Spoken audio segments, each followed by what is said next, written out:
Good morning anise লাইফস্টাইলে তোমাদের সবাইকে স্বাগত জানাই। আশা করি তোমরা সবাই খুব ভালো আছো, সুস্থ আছো। আমিও ভালো আছি। আর একটা সুন্দর সকালে একটা সুন্দর ভিডিও নিয়ে তোমাদের সামনে হাজির হয়ে গেলাম। আশা করছি আজকের ভিডিওটা তোমাদের ভালো লাগবে।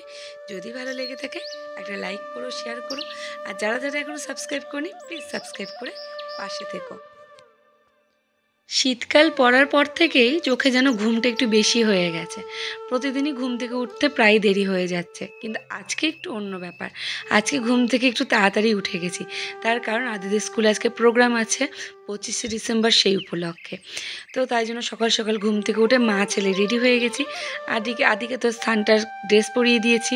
আর ছেলেও আজকে সকাল সকাল ঘুম থেকে উঠে পড়েছে। এখন কটা বাজে ঘুরতে জানো? 9টা মতো বাজতে গেল। অনেক সকালে আমি উঠে গেছি, আদিকে একটু দেরি করেই তুলেছি। তো এবার তিনজনেই রেডি হয়ে গেছে, আমি, প্রসেনজিৎ, আদি তিনজনেই বেরিয়ে পড়বো। আর আমি আর আদি তো একা কোথাও যেতে পারি না, সঙ্গে তো আমাদের লেজুর লাগবেই। প্রসেনজিৎ, ওকে সঙ্গে নিয়েই যাব। তো দেখো আদিকে কেমন লাগছে সানটার ড্রেস পরে, অবশ্যই কিন্তু কমেন্ট করে জানিও। তো দেখো এতটা রাস্তা ছেলে হাঁটতে চাইছে না কিছুতেই, আর এত সকালে কিছুতেই হাঁটতে চাইছে না, তাই জন্য প্রসেনজিৎ নিয়ে নিল কোলে। আর মাথাটা ভালো করে মাফলার দিয়ে জড়িয়ে দিয়েছি। কেন বলো তো? ঠান্ডা, প্রচণ্ড ঠান্ডা। সকালের দিকে বেশ ঠান্ডা, সেই কারণে ভাবলাম যে সানটা টুপিটা ব্যাগের মধ্যেই নিয়ে নিই আর ওকে মাফলার দিয়ে ভালো করে জড়িয়ে নিই। তো আদিকে তো স্কুলে দিয়ে তারপরে দেখছি যে রাস্তায় একটু দাঁড়িয়েছিলাম, দেখছি কত রকমের মাছ বিক্রি হচ্ছে। তো ভাবলাম একটুখানি ভিডিও করি, দেখতে ভালো লাগছিলো। কিন্তু মাছের এরকম গন্ধ না একদমই ভালো লাগে না, আষ্টা গন্ধ। এরপরে আদির স্কুল ছুটি হয়ে গেছে। তো আদিকে নিয়ে আমরা বেরিয়েও পড়লাম। রাস্তায় দাঁড়িয়ে আছি অটোর জন্য, অটো পেয়েও গেছি। তো উঠেও পড়লাম চটজলদি সব কিছু। ঘণ্টাখানেক মতো আদিদের স্কুলের প্রোগ্রামটা হয়েছে, তারপরে ছুটি দিয়ে দিয়েছে। তা আদিকে বারবারই বলছিলাম যে সান্টা দাদু আমাকে গিফট দাও, এরকম করে মজা করছিলাম অটোর মধ্যে বসে বসে। তা আদি তো খুব খুশি হয়েছে, তার কারণ স্কুল থেকে নাকি ওকে গিফট দিয়েছে, সেই কারণে। অনেক দিন পর এত সকালে বেরোলাম। আমি তো সেভাবে সকালে খুব একটা বেরোই না। আদিকে প্রসেনজিৎ স্কুলে দিয়ে যায় আর আমি নিয়ে যাই। আর আমার নিয়ে যেতে প্রায় 12:30টার দিকে আমি বাড়ি থেকে বেরোই। আর তারপরে আদি স্কুলে 1টা মতো বাজে আসতে। তারপর আদিকে নিয়ে যাই। সকালবেলাতে প্রসেনজিৎই আসে। খুব খিদে পেয়ে গেছিলো, প্রসেনজিৎকে বললাম যে একটু ডালপুরি কিনতে। আমাদের বাজারে না খুব ভালো ডালপুরি বিক্রি হয় এই দোকানটাতে। তো পাওয়া যায় না, একটু দেরি করে আসলে পাওয়া যায় না, সকাল 9টা 9:30টার মধ্যে শেষ হয়ে যায়। আজকে আমার কপাল ভালো ছিল বলে আমি পেলাম। আর কিছু সবজিও কেনা বাকি আছে, ঘরে না কিচ্ছু নেই, আলু টালু কিচ্ছু নেই। তো প্রসেনজিৎকে বললাম কি কিছু সবজি কিনে নাও, কারণ খেতে তো হবে। সারাদিন বাড়ির বাইরে থাকলে আর ডালপুরি খেয়ে থাকলেও তো গোটা দিন পার হয়ে যাবে না। দেখো কি টাটকা সবজিগুলো, না দেখেই ভালো লাগছে, শীতের সবজি। তো বাড়ি চলেও এসছি, আর এসে রান্না বসিয়ে দিচ্ছি। এখানে প্রসেন বসে ডালপুরি খাচ্ছে, ও অফিস বেরিয়ে যাবে। ভাত রান্না বসালাম, অল্প একটু ভাত খাবে বললো। আর এখানে ভাত বসিয়েছি, আর এখানে আলু সেদ্ধ বসিয়েছি। আলু সেদ্ধ, বেগুন ভাজা আর ভাত, এই দিয়ে প্রসেনজিতের খাওয়া আজকে হয়ে যাবে। আর এই দেখো আদি খেতে খেতে ছুটলো, স্কুল থেকে গিফট পেয়েছে সেটা নিয়ে ব্যস্ত। এই যে আদির খাবার খেতে খেতে ছুটলো, আমিও খাবো। তো এখানকার ডালপুরিটা না, এই দোকান ডালপুরিটা খুব ভালো বানায়। সকালবেলাতে বিক্রি, মানে 9টা 9:30টার মধ্যে একদম শেষ হয়ে যায়, পাওয়াই যায় না। 10টার দিকে গেলে পাওয়াই যাবে না। আজকে আমার কপাল ভালো, মানে মন থেকে কোনো কিছু কেউ কিছু চাইলে না ঠিক পেয়ে যাবে, মানে ভেতর থেকে অন্তর থেকে কিছু চাইলে। আমি প্রসেনজিৎকে আদি স্কুল থেকে বেরিয়ে প্রসেনজিৎকে বললাম কি যে একটু ডালপুরি নেবো। প্রসেনজিৎ বললো যে 10টা বেজে গেছে, মনে হয় পাওয়া যাবে না। তো এতটাই কপাল ভালো, বাজারে অটোটা দাঁড় করিয়েছে, ওখান থেকে আমরা দেখছি যে দোকানটা এখনো মানে খোলা আছে, ডালপুরি ভাসছে। মানে লাস্ট ব্যারে আমরা গেছি, তো আমাদেরকে দেওয়া যাবে হয়তো 2-3 জনকে দিতে পারবে, তারপরে শেষ। আমাদের কপাল ভালো, আজকে পেলাম। তাই জন্য বলছি মন থেকে কেউ যদি কিছু চায় সেটা অবশ্যই পাবে, দেরিতে হোক বা আগেই হোক, পাবেই। তাই না বলো? পেতে হবেই। আমার সঙ্গে এটা অনেক হয়েছে, কোনো কিছু আমি চাইলে মানে খাবার দাবারের বিষয়ে ঠিক হয়ে যায়।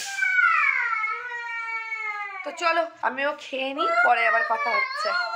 কতক্ষণ আগে ছেলেকে খেতে দিয়েছি 2টো ডালপুরি। দুটো তো ঠিকঠাক খাবেই না, একটা তো কোনো রকমে ছিঁড়ে ছিঁড়ে খাচ্ছে। প্রসেনজিতের খাওয়া হয়ে গেল, ও উঠে গেল, এবার ওর সাথে আমি বসেছি। মানে কতজনার পরে যে উঠবে তার ঠিক নেই। তো এবার আমিও খেতে বসেছি ওর সাথে। খিদে বড্ড পেয়ে গেছে আর ঠান্ডাও হয়ে গেছে, জানো তো। সেরকম ডাল পুরি, লুচি, পরোটা এগুলো না একটু গরম গরম খেতে বেশি ভালো লাগে। কিন্তু ওই তাড়াতাড়ি করে ভাতটা বসালাম, প্রসেনজিৎ খেয়ে বেরোবে বললো, সেই কারণে আমার খাওয়াটা অনেকটাই দেরি হয়ে গেছে। সত্যি এত ভালো করে এই ডালপুরিটা, সত্যি মানে এত ভালো লাগে। কিন্তু কি বলতো, কপাল ভাগ্যর জোরে পাওয়া যায়। সত্যি খুব ভালো করে। আমাদের এখানে খুব একটা যে এইসব খাবার খুব একটা ভালো পাওয়া যায় না, কিন্তু এই একমাত্র ডালপুরিটাই আমার ভালো লেগেছে। তাছাড়া খুব একটা কোনো জিনিসই ভালো লাগে না এখানে। তো আদিদের স্কুলে কিছু গিফট পেয়েছে, সেইগুলোই ভাবলাম তোমাদের সঙ্গে শেয়ার করি। তো এসে তো সঙ্গে সঙ্গে সব খুলে ফেলেছে। ওকে বারবারই বললাম যে আদি আন্টিদেরকে দেখা, তারপরে খোল না, আগেই সব খুলে টুলে নিয়ে নিজে দেখে নিল। বাচ্চা মানুষ ধৈর্য ধরে রাখতে পারে না কি, তাই তো ভাবলাম তোমাদের সঙ্গে চলো শেয়ার করি। তো দেখো একটা পেয়েছে সান্টার পেন্সিল, বেশ ওটা বেশ সুন্দর লাগছিলো, আমার তো খুবই ভালো লাগছিলো ওইটা। আর একটা পেন্সিল বক্স টাইপের পেয়েছে, বক্স কি না কি এটা, মানে একটা ব্যাগ টাইপের। এর মধ্যে একটা ইরেজার আছে, শার্পনার আছে, আর তোমার হচ্ছে এইটা দেখো, এটা কি সুন্দর না দেখতে। আর একটা পেন আছে, আর তার সাথে ডার্ক চকলেট আছে। আমি এটা বুঝতে পারলাম না ডার্ক চকলেটটা কিসের জন্য দিল। একটা ছোট্ট বাচ্চাকে ডার্ক চকলেট ওরা কি খেতে পারে? এটা তো কি তেতো খেতে। আদি তো মুখে দিয়েই বলছে মা আমি খাবো না, খুবই বাজে খেতে। তাছাড়া সব কিছুই ভালো ছিল। দাদি তো খুব খুশি হয়েছে গিফট পেয়ে, ভালো লাগলো বেশ। আমরা একটা পেন্সিল বক্স দিয়েছিলাম, আর স্কুল থেকে এটা পেয়েছে। আর কালকে একটা পেন্সিল বক্স দেওয়া হয়নি ওকে, মানে গিফটে পাঠানো হয়েছে বলে ও তো খুব মন খারাপ হয়ে গেছিলো। তাই আসার পথে আদির জন্য একটা পেন্সিল বক্স কিনে নিয়ে এসেছি। সেম পেন্সিল বক্স তো আর পাওয়া যায়নি, সেটা তোর মন খুব খারাপ, একই রকম পেন্সিল বক্স কেন পেলাম না। তারপর লাস্টে অনেক বুঝিয়ে টুজিয়ে এই পেন্সিল বক্সটা কিনে দিলাম।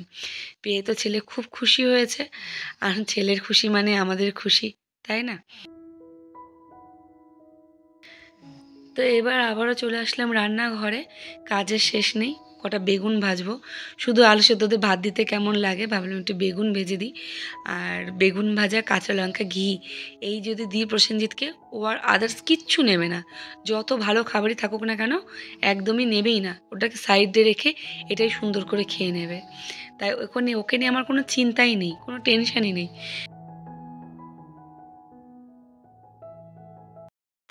গুড ইভিনিং বন্ধুরা, সন্ধ্যাবেলা আবার হাজির হয়ে গেলাম তোমাদের সামনে।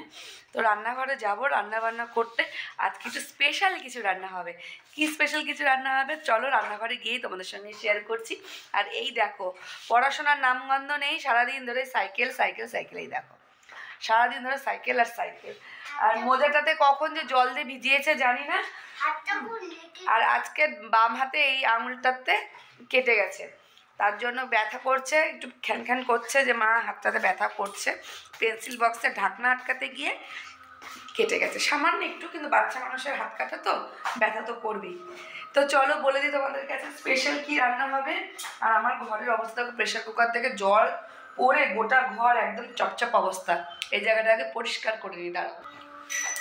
তো এখানে কাবলি ছোলা সেদ্ধ করতে দিয়েছি, এই যে প্রেশার কুকারে কাবলি ছোলা সেদ্ধ হয়েও গেছে, একটু দমে রেখে দিয়েছি। আর আজকে করবো কাবলি ছোলা। আর এখানে হচ্ছে চানা মশলা রান্না করবো। আর এখানে দেখো চানা মশলার জন্য আলুগুলোকে ছোট্ট ছোট্ট করে কেটে নিয়েছি, মানে খুব ছোট না, এইরকম সাইজের কেটে নিয়েছি। আর আর চানা মশলাতে যে মশলাগুলো দেবো, এখানে আছে টমেটো, লঙ্কা, আর হচ্ছে আদা নিয়েছি।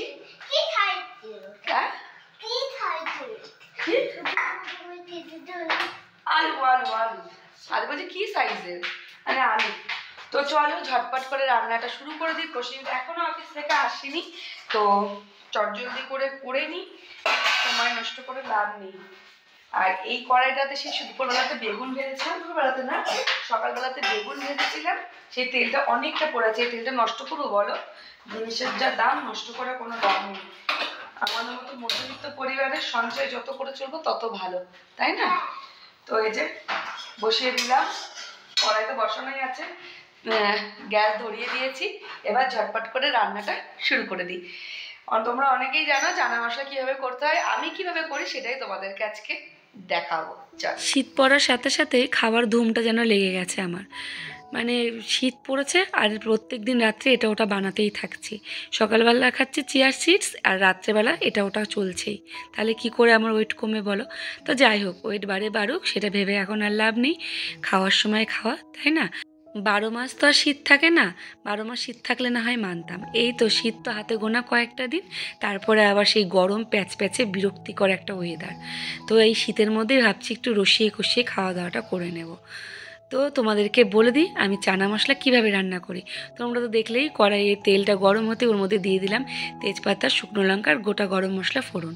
তারপরে যে ছোটো ছোটো করে আলুগুলো কেটে রেখেছিলাম সেটা সুন্দর করে তেলে ভেজে নিয়ে ওর মধ্যে দিয়ে দিলাম টমেটো পেস্টটা দিয়ে সুন্দর করে কষিয়ে নিয়ে তারপরে দিয়ে দিলাম এর মধ্যে আদা বাটা, জিরে বাটা, কাশ্মীরি লঙ্কার গুঁড়ো আর হচ্ছে তোমার কি দিলাম যেন, কাঁচা লঙ্কা বাটা দিয়ে মশলাটাকে সুন্দর করে কষিয়ে নিচ্ছি যতক্ষণ না তেল না ছাড়ছে। তো এর আগেও একবার দুবার করেছিলাম চানা মশলা, তো তোমাদেরকে সেভাবে দেখানো হয়নি কোনো দিনও, তাই ভাবলাম আজকে একটুখানি তোমাদেরকে শেয়ার করে দিই। এবারে যে চানাটাকে সেদ্ধ করে রেখেছিলাম, মানে কাবলি ছোলাটাকে সেদ্ধ করে রেখেছিলাম সেটা দিয়ে দিলাম, দিয়ে সুন্দর করে কষিয়ে নিচ্ছি যতক্ষণ না সেদ্ধ করা জলটা না শুকোচ্ছে। তো বিয়েবাড়ির স্টাইলে করতে পারবো কি না জানি না, চেষ্টা করছি। আরও তো অনেকে অনেক কিছু দেয়, আমি তো অত কিছু দিচ্ছি না, একদম সিম্পলভাবেই রান্না করছি। তো আমার কাবলি ছোলাটা অনেকটাই কষানো হয়ে গেছে। তো এবার দিয়ে দিলাম চায়ের লিকার। কেন দিলাম বলো তো? কালারের জন্য। বিয়ে বাড়িতে বা কোনো অনুষ্ঠান বাড়িতে কাবলি ছোলার একটা সুন্দর কালচে কালারটা আসে না, কেন বলো তো? ওখানে চায়ের লিকার দেয় সেই কারণে। তো সেটাই দিলাম, অল্প পরিমাণে দিলাম, বেশি দিলাম না। দিয়ে আবারও কষিয়ে নিচ্ছি সুন্দরভাবে। তোমরা চাইলে নামানোর আগে কাসুরি মেথিও দিতে পারো, আমি কিন্তু দিলাম না, আমার ঘরে নেই তাই দিলাম না, তোমরা চাইলে দিতে পারো। তো ভালো করে কষিয়ে নিচ্ছি, সুন্দর করে কষিয়ে, আর কালারটা দেখো একটু একটু করে চেঞ্জ হয়ে যাচ্ছে, তাই না? একটু হলুদ হলুদ ছিল, সেটা একটু কালচে ভাব আসছে। তো খেতে তো খাওয়ার সময় তো একদমই বোঝা যায় না যে এর মধ্যে চায়ের লিকার দেওয়া হয়েছে, খেতে তো একদম দারুণ লাগে। তো আমার সুন্দর করে কষানোর পরে দিয়ে দিলাম পরিমাণ মতো গরম জল। একটু ফুটবে, আলু চানা সব কিছু সুন্দরভাবে একটু সেদ্ধ হবে সেই কারণে।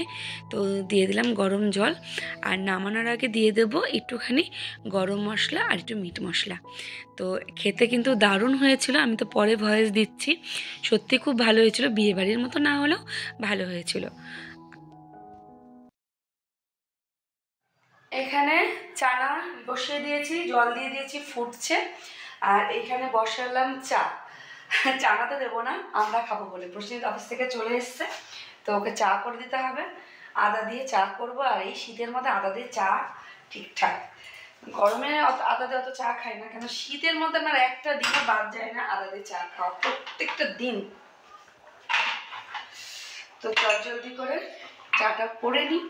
আজকে দেখি ওরা লুচি খাবে না, মানে ওরা বলতে ছেলে আর বাবা কি বলতে চাইছি, লুচি খাবে না পরোটা খাবে, যেটা বলবে সেটাই রান্না করবো, কোনো ব্যাপার না। ঝটপট করে সব কিছু সেরে নিই।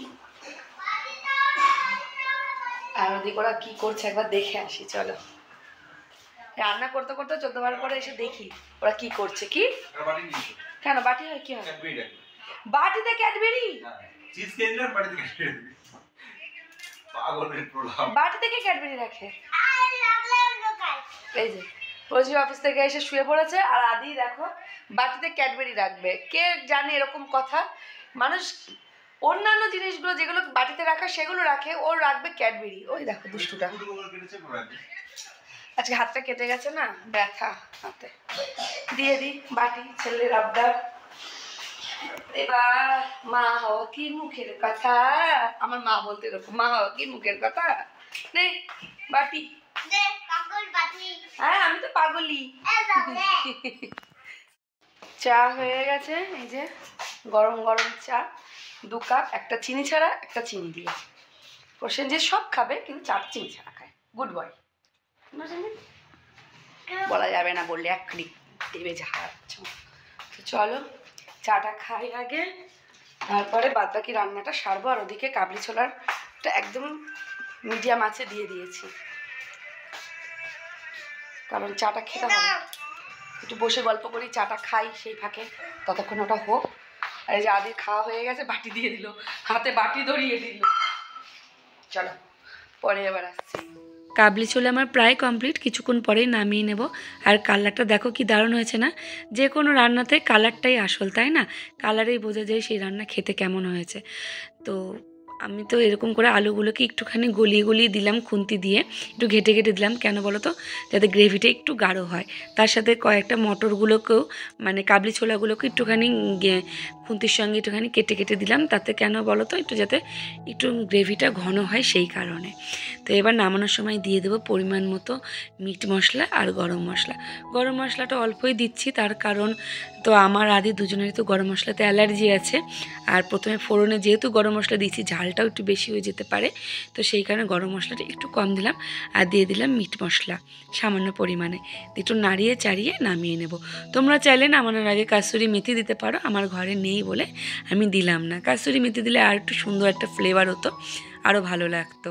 আর এর মধ্যে যদি একটু খাসির চর্বি থাকতো তাহলে তো পুরো বিয়েবাড়িকে হার মানিয়ে দিত, জমে যেত। তো যেটা আমার ঘরে নেই সেটা দিয়েও লাভ নেই, চিন্তা করেও লাভ নেই, তাই না? তো চলো এবার গ্যাসটা বন্ধ করে দিই। বন্ধ করে দিয়ে এবার প্রসেনজিতের জন্য একটুখানি টেস্ট করতে দিই, দেখুক কেমন হয়েছে। ও আমাকে যদি ভালো বলে তাহলে জানবো ঠিকঠাক, আর যদি খারাপ বলে তাহলে মনটা খারাপ হয়ে যাবে। চলো প্রসেনজিতের কাছে শুনে নিই জিনিসটা কেমন হয়েছে, ঝাল টাল সব ঠিক আছে নাকি।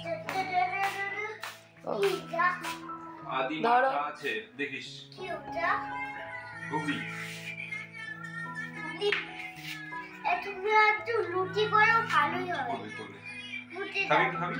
গরম, খুব গরম।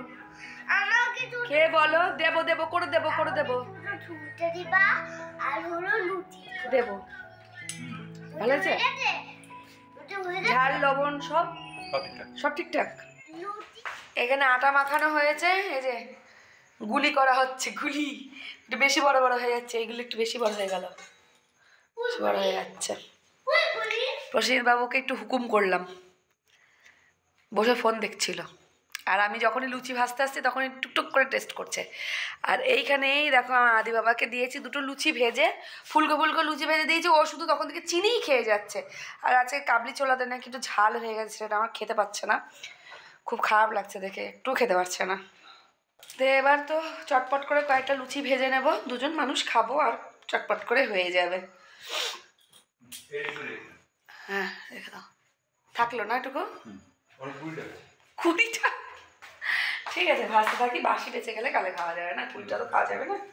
তো এই যে প্রসেনজিৎ এতগুলো গুলি করে দিল, গুলি মানে এখন লেচি করে দিল, আমি তো গুলি বলি এগুলিকে, লেচি করে দিল। এখন চটপট করে ভেজে ফেলবো, ছুঁড়ে মেরে দেখো না কি হয়। আর ওই দেখো আদিবাবু খাচ্ছে।